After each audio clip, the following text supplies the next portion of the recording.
President William Ruto ni watu la mutinga likoya ili kwa kila wakita kuingia nisia amuika kutoa isi ya maandamano makwananga mali ya mwenende ni wakulia asia imaika esi ya nasio misingine ya Kembai na Kemena.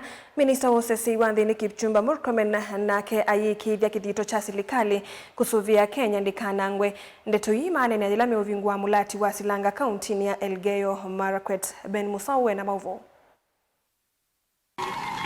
Musumbi Dr. William Ruto ni waende na kuvudhisi ya uteti wangale kwa ya uleia ya siya ateti mangale kwa ya ulei maende na kuingia nisi ya muika nikana kutoa isi ya maandamano mena nduudhe na wanangiko wa mali ya mwenende. Kama watu wanachochea vijana, munachochea mambo ya ukabila, munachochea chuki, munachochea mikawanyiko.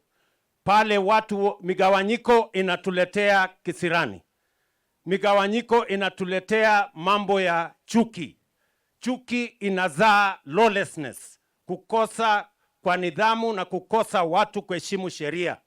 Watu wakikosa kuheshimu sheria, wanafanya maandamano, wanaharibu mali ya wengine, wanachoma biashara ya wengine, wanaharibu sifa ya nchi yetu.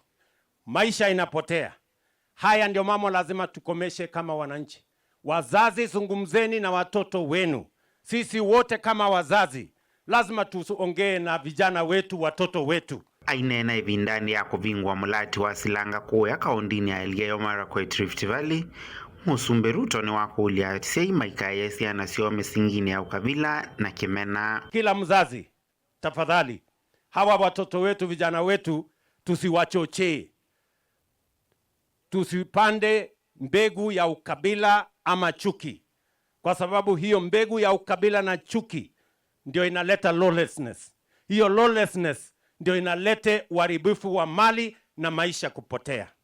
We must all of us stand firm and defend our nation. Kabindani kwa Minister wa Osesi Wanthini Kipchumba Murkomen ule andamanita nake ya seta serikali nimekuikithia usovi kuanzia Kenya kuikithia ndinanangwa ni idhoko. Lakini ile maandamano ilikuwa juzi yenye una target police station kuchoma, una target kuiba bunduki, una target your excellency kuchoma kotini, una target kuiba mali ya watu. That is not maandamano. That is not Article 37 of the Constitution. And we will not be intimidated. We will make sure that we defend this nation with all the energy, with all the powers that the people of Kenya gave you, your excellency, so that our nation can move forward. We will not allow our country to be banned. And there is no place of Kenya. You can't tell us because you are born in Nyeri, we should allow supermarkets in Nyeri to be destroyed. And because you are born in Kirinyaga, we should allow you to go and destroy other people's business because they do not give you campaign money.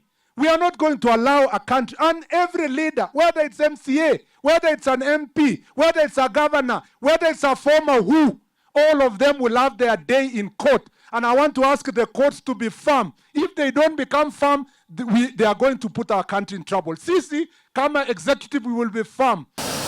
Mutongoi TV, vilingi wa mauvo, nyenita wa Ben Mosao.